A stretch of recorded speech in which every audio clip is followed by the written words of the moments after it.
माँ का ही एक रूप कयाधु के रूप में भी हमको देखने को मिलता है। मतलब देखा जाए तो किस इंसान से शादी हुई, किस परिवेश में वो रही, लेकिन फिर भी उसने एक ऐसे पुत्र को जन्म दिया जो हरि नाम ही जपता रहा। तो कयाधु की आप सब जानते हो कि राक्षस के घर में थी, राक्षस की हम्म। पत्नी थी हिरण्यकश्यप और प्रहलाद जिसका पिता राक्षस। वही। तो ये आए कैसे और इनके मन में ये संस्कार आए कहाँ से कि वो नारायण नारायण का जप करें? इसमें पूरी की पूरी भूमिका जो थी मेरी कयाधु की। माँ। और कयाधु से कह के गया कि मेरा इंतजार मत करना, मैं तपस्या करने के लिए जा रहा हूँ, मुझे 1 दिन 2 दिन 6 महीने साल कुछ भी लग सकते हैं, तो मेरा इंतजार मत करना। कयाधु ने कहा बिल्कुल निश्चिंत कि भाई मुझे भी प्रभु का नाम लेने का, वो तो नाच उठी थी कि मुझे भी प्रभु का नाम लेने का मौका मिलेगा।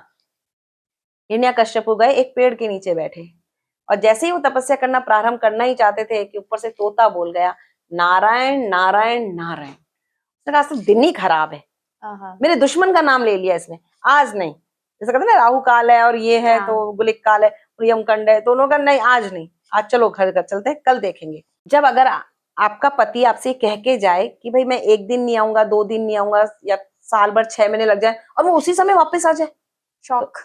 बिल्कुल ये क्या हुआ? ये क्या हुआ भैया, एकदम से कैसे आ गए? कयाधु ने भी वही, पत्नी तो वो भी वैसी है जैसे हम लोग हैं, वो भी ऊपर उसने यही पूछा भाई आप कैसे आ गए इतनी जल्दी? उसने कहा अरे कुछ नहीं, मैं जिस पेड़ के नीचे तपस्या करने के लिए बैठा था उस पर एक तोता बैठा था और उस तोते ने मेरे दुश्मन का नाम ले लिया।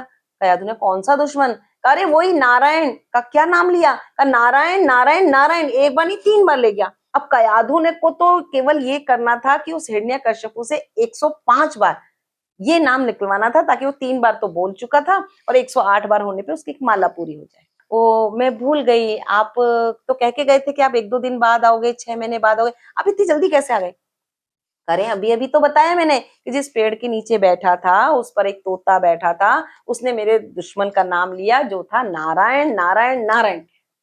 और वो गिनती जाए, करमाला करती जाए, बच रहा था एक बार वो और कह दे तो ये माला पूरी हो जाए। अब का कैसे करूं क्या करूं? तो मैं उसको थोड़ा सा लचपच के कहती हूँ कि आखिरी में जब रात को जाने लगी नीच कक्ष में गई तो बढ़िया कांच का गिलास लिया उसने और कांच के गिलास में बढ़िया केसर का दूध लिया, पतली पतली कटी हुई बादाम डाली, खड़ी हुई किशमिश रखी, केसर को ऊपर से सजाया और जो दूध में घोटम घोट करी है और लेकर के अपने पति के पास गई। जी आपके लिए दूध। जैसे उसने दूध का गिलास लिया, जी आखिरी बार और पूछ रही हूँ, वो आप सुबह गए थे और आप जल्दी आ गए, आपने तो कहा था मैं 1 दिन बाद 2 दिन बाद 6 महीने बाद साल भर बाद कभी भी आ सकता हूँ, तो आप तो एकदम से कैसे आ गए? अरे मैंने तुमको कहा तो सही, सुबह से बता रहा हूँ कि जिस पेड़ के नीचे मैं बैठा था उस पर एक सुआ बैठा था और उसने नाम ले लिया नारायण नारायण नारायण और कयादू की माला पूरी पूरी हो हो गई। गई।